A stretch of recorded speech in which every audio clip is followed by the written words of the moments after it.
وزیر مملکت برائے اطلاعات و نشریات مریم اورنگزیب نے کہا کہ 2013 سے نواز شریف نے دہشت گردی کے خلاف جنگ شروع کی۔ ہم نے ہی 2015 میں کاوشیں کر کے پاکستان کا نام گرے لسٹ سے نکالا تھا۔ اسلام آباد میں احتساب عدالت کے باہر گفتگو کرتے ہوئے وزیر مملکت برائے اطلاعات و نشریات مریم اورنگزیب کا کہنا تھا، اس وقت جو الیکشن کمیشن کا فیصلہ ہے پاکستان مسلم لیگ نون کو الیکشن سے باہر رکھنے کا، وہ لیگل کر دیا گیا ہے ہارس ٹریڈ، اور لیکن اللہ کے فضل و کرم سے جیسے میں نے پہلے کہا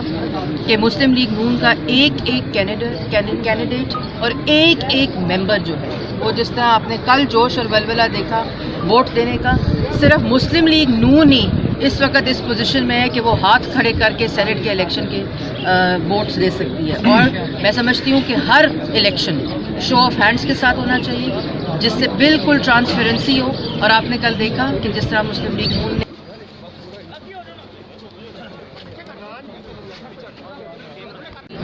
ایک بات یہ کہ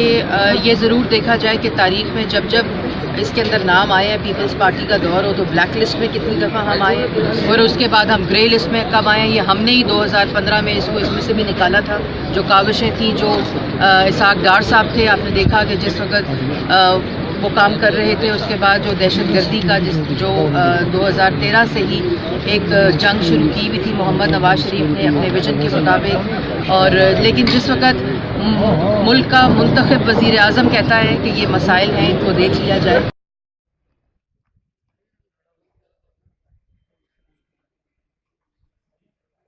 یہ ہے خبر کا جہاں اور آپ دیکھ رہے ہیں TNN TV۔